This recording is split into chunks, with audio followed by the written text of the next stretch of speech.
नमस्कार विद्यार्थी मित्र मैत्रिणींनो, कसे आहात? मजेत आहात ना? ज्ञानेश्वरी विद्या मंदिर या शैक्षणिक संकुलामध्ये तुम्हा सर्वांचं स्वागत आहे.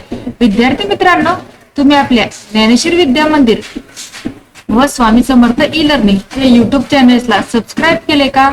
जर सबस्क्राईब केले नसेल तर लगेच सबस्क्राईब करून घ्या व सबस्क्राईब समोर जे नोटिफिकेशन आहे त्याला हिट करा, जेणेकरून आपल्या चॅनलवरती अपलोड होणारे नवनवीन शैक्षणिक व्हिडिओ तुम्हाला पाहायला मिळतील. आज आपण पाहणार आहोत होळी, रंगांचा आनंदी सण याविषयीचा होळी सणाविषयीची माहिती पाहणार आहोत. काय पाहणार आहोत? होळी सणाविषयीची माहिती. होळी रंगांचा आनंदी सण. चला पाहूयात. होळी हा भारतातील एक अत्यंत लोकप्रिय आणि आनंदाचा सण आहे. हा सण मुख्यतः हिंदू धर्मात साजरा केला जातो, पण आजकाल सर्व धर्माचे आणि समाजातील लोक एकत्र येऊन हा सण आनंदाने साजरा करतात. होळीला रंगांचा सण असेही म्हटले जाते. या दिवशी लोक एकमेकांना रंग लावतात, गाणी गातात, नाचतात आणि गोड पदार्थ खातात. होळी हा सण फाल्गुन महिन्यात पौर्णिमेला साजरा केला जातो. हा दिवस साधारणपणे फेब्रुवारी किंवा मार्च महिन्यात येतो. होळी 2 दिवस साजरी केली जाते. पहिल्या दिवशी होळिका दहन आणि दुसऱ्या दिवशी रंगांची होळी खेळली जाते. होळी सणामागे एक पौराणिक कथा आहे. खूप वर्षापूर्वी हिरण्यकश्यपू नावाचा एक राक्षस राजा होता. त्याला स्वतःला देव समजण्याचा अभिमान होता, पण त्याचा मुलगा प्रल्हाद हा भगवान विष्णूचा भक्त होता. हे पाहून हिरण्यकश्यपू खूप रागवला. त्याने प्रल्हादाला मारण्याचे अनेक प्रयत्न केले.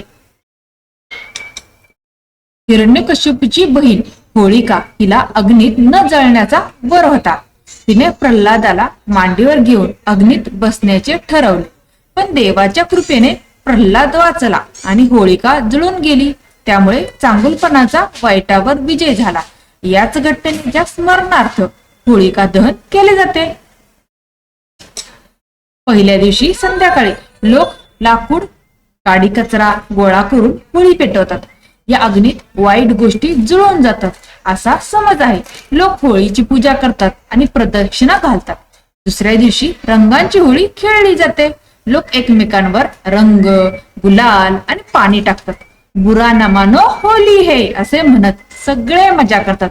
मुले पिचकारीने रंगीत पाणी टाकतात.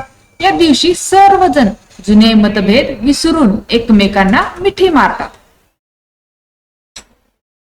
होळीच्या दिवशी विविध गोड पदार्थ बनवले जातात. पुरणपोळी, गुजिया, लाडू, शंकरपाळे असे पदार्थ खाल्ले जातात. काही ठिकाणी थंडाई नावाचे पेयही बनवले जाते.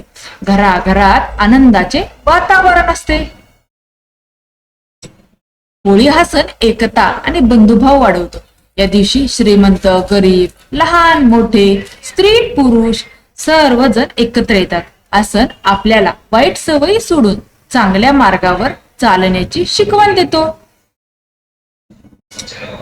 आजकाल रासायनिक रंगांमुळे त्वचेचे आणि डोळ्यांचे नुकसान होऊ शकते. त्यामुळे नैसर्गिक रंग वापरणे चांगले.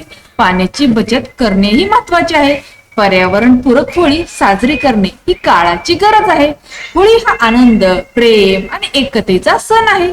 हा सण आपल्याला चांगुलपणाचा वाईटावर विजय होतो हे शिकवतो. रंगांच्या सणामुळे जीवनात आनंद आणि उत्साह येतो. आपण सर्वांनी सुरक्षित आणि आनंदी होळी साजरी करावी. तर अशा प्रकारे होळी सणाविषयीची माहिती संपलेली आहे. तुम्हाला आजची ही माहिती आवडली का? माहिती जर आवडली असेल तर माहितीला जास्त शेअर करा. चॅनलला सबस्क्राईब करा. धन्यवाद. माझ्याकडून व माझ्या ज्ञानेश्वरी विद्या मंदिर या संकुलाकडून तुम्हा सर्वांना होळीच्या खूप खूप शुभेच्छा.